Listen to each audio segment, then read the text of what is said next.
Hi folks, we're going to take a look at number 17 from page 126. So they're asking us to verify that these three given points are collinear, and they want us to do it in three different ways. So first of all, make sure you know what collinear means. So if you don't remember it from grade 9, you look it up, and collinear just means that these 3 points lie on the same line. Okay? Now, if we take the first 2 ways that they ask us to solve this, this is something you actually could have gotten back in grade 9. You know, C with the lengths is a little more interesting. That's the one that uses some of the material we learned this year. Okay, so what it means to be collinear is that these 3 points have to all lie on the same line. Okay, now what's special about all the points on the line? Well, if I take any 2 of those points, regardless of what they are, as long as they're on the line, I should always get the same slope. So if I can take point A and B and find this slope, and say the points B and C, and find the slope joining those 2 points, if they're the same, then they must lie on the same line. Okay, I could use A and B, A and C. Okay, I can use whatever combination I want. But if this slope is the same as that slope, then they must be on the same line. Okay, so let's do that first. Let's find the slope of AB. Okay, so what do we have here? We have 5 minus 1, difference in the y's, divided by 8 minus 2. Difference in the x's, so here we've got 4 over 6, which is 2/3. Okay, and now let's find the slope of BC. Okay, so what do we have here? BC, we have -1 minus 5, and then here we've got -1 minus 8. Alright, so here we've got -1 minus 5 is -6, -1 minus 8 is -9, and when I simplify, I again get 2/3.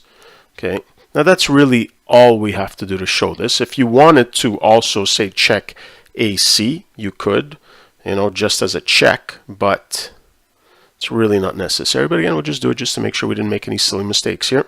So let's find the slope of AC. So we have -1 minus 1, and then here we have -1 minus 2, and so that's going to give us -2 over -3, which is again equal to 2/3. Okay, so we've shown that these 3 points must be collinear. Let's now see how we can use the equation of the line. So again, same thing. I have a line, they have to all lie on this. Now what do I need to find the equation of a line? Well, I can use 2 points. So say I use points A and B to find the equation of the line, then all I have to do is show that point C also lies on that same line.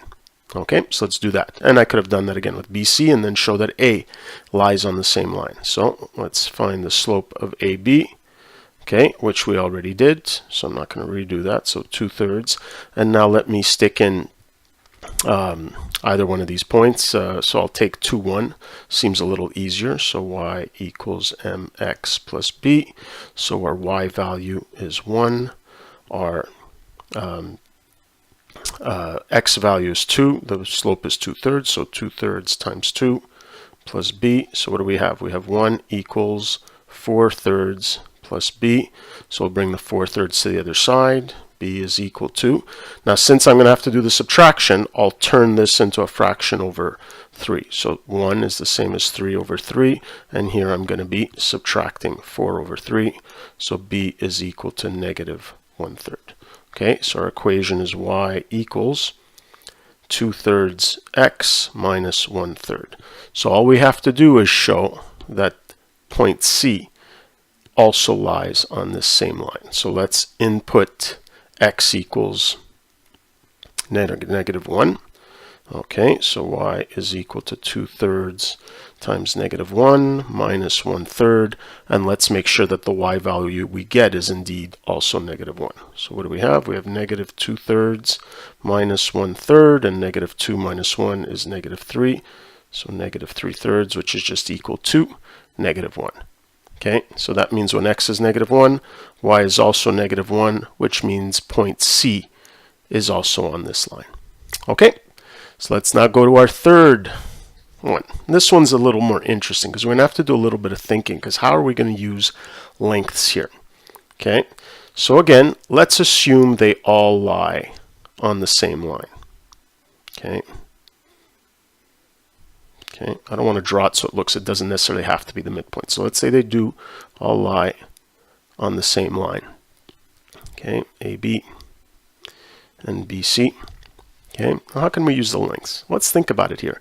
If I take the length of AB and I add it to the length of BC, I'm going to get the length of AC. Okay, so now one thing that I didn't do here is I didn't necessarily draw, an exact diagram. So it could be that B is here, but in some ways, two of the lengths are going to have to add up to the third.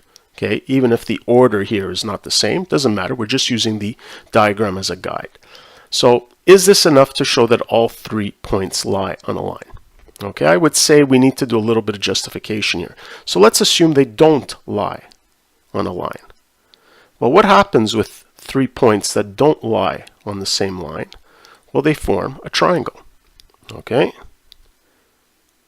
So let's see if a triangle could somehow have this same property. Well, let's say I took the length AB and BC. Well, let me do a little trick here. Let me draw a little perpendicular line here, and I realize that I form 2 right-angled triangles. So look at the length of this line. It's the hypotenuse of this right-angled triangle, and BC is the hypotenuse of this other right-angled triangle. The hypotenuse has to be the longest side in the triangle. So that means AB must be longer than this side, and BC must be longer than that side there. So if I add these 2 line segments, it has to be greater than AC. Okay. However, if they do lie on the same line, line segment AB and line segment BC are going to add up to line segment AC. Okay. So this justifies why that's going to ensure that they're all on the same line. So what we have to do is find all 3 sides and show that 2 sides add up to the third. It might not be AB and BC adding up to AC, because I just drew a general diagram, but 2 sides should add up to the third, and let's see what happens here. So let's find the distance of AB. Okay, so here what do we have? We have the square root of 8 minus 2 squared plus 5 minus 1 squared. Okay, so remember, x2 minus x1, y2 minus y1. So what do we have? We have the square root of, this is 8 minus 2 is 6, squared is 36. And here 5 minus 1 is 4 squared is 16. So we have the square root of 36, 46, so 52. Okay, so let's now find the distance of BC.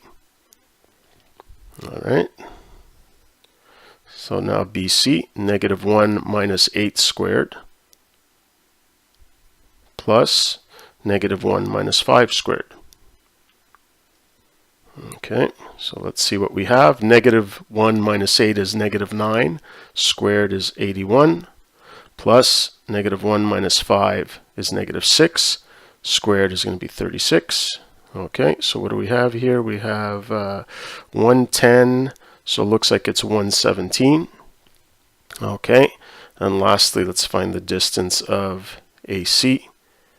Okay, so what do we have here? We have AC, so negative 1 minus 2 squared plus negative 1 minus 1 squared. Okay, so what does that give us here? Negative 1 minus 2 is negative 3 squared is 9. Okay, plus negative 1 minus 1 is negative 2. Squared is going to be 4. So here we have square root of 13. Okay. Now, while it would be nice to work with exact values, we still haven't really learned, and this doesn't come till grade 12, where you really learn how to work with square roots and how to operate with them. So if sorry, in grade 11. So in grade 11, I would be doing this with exact values. But since we're in grade 10 and we haven't actually officially learned how to work with what we call radicals or square roots, Okay, we'll just do it using our calculator. So let's find the square root of 52. Okay, it's approximately 7.211. Actually, let's keep a whole bunch of decimal places. Here, let's take 117. So square root of 117, okay, is, sorry, should be using the approximately sign. So 10.8166, here 5. We'll take a whole bunch of them. And square root of 13 is 3.60. That was 3.60555. Okay, so obviously this is the longest side. So if these two add up to the third, let's see what happens. Well, 7.2111 plus 3.60555 is equal to, lo and behold, exactly what we got for BC. Okay, so we say since the distance of BC is equal to the distance of AB plus the distance of AC, they lie on the same line.